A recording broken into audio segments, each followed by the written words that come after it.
বাড়ি থেকে 500 মিটার দূরে আম গাছ থেকে উচ্চ মাধ্যমিক পরীক্ষার্থীর ঝুলন্ত মৃতদেহ উদ্ধারকে ঘিরে চাঞ্চল্য।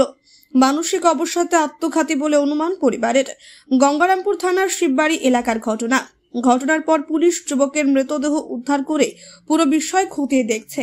পুলিশ জানিয়েছে মৃত যুবকের নাম বেঞ্জামিন হেমব্রম, বয়স 20, বাড়ি গঙ্গারামপুর পৌরসভার 15 নম্বর ওয়ার্ডের শিববাড়ি এলাকায়। সে এবারে সেন্ট জোসেফ উচ্চ বিদ্যালয় থেকে উচ্চ মাধ্যমিক পরীক্ষা দেন। স্থানীয় সূত্রে খবর, সোমবার রাতে মোবাইলে কথা বলতে বলতে বাড়ি থেকে বের হয় ওই যুবক। তারপর আর বাড়ি ফেরেনি সে। মঙ্গলবার সকালে বাড়ি থেকে 500 মিটার দূরে যুবকের ঝুলন্ত মৃতদেহ দেখতে পায় স্থানীয়রা, যার জেরে ব্যাপক চাঞ্চল্যের সৃষ্টি হয় এলাকায়। ঘটনার পর পুলিশ পৌঁছে যুবকের দেহ উদ্ধার করে নিয়ে আসে গঙ্গারামপুর সুপার স্পেশালিটি হাসপাতালে।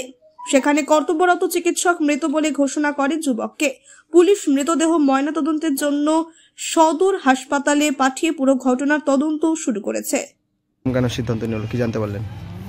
মানসিক অবস্থা। আচ্ছা, কি হয়েছিল? সেটা বাড়ির লোকের কাছে জানান, আমরা বলতে পারছি না।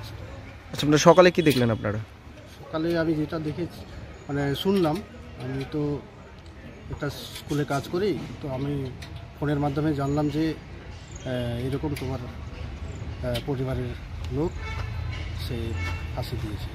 কিন্তু যতটুকু জানলাম লোকের কাছ থেকে, ও নাকি ফোন করতে করতে মাঠের দিকে গিয়েছিল, যে জায়গায় গিয়েছিল সেদিকে লোকজনের সংখ্যা কম। বাড়ি থেকে কতটা দূরে গিয়ে?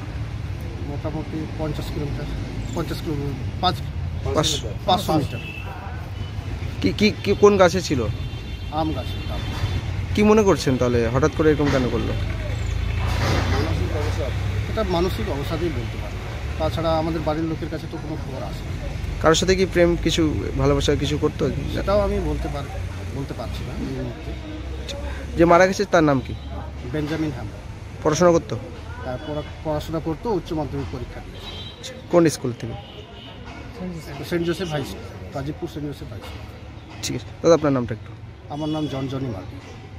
গঙ্গারামপুর থেকে অমিত মহন্তের রিপোর্ট, কুলিক নিউজ।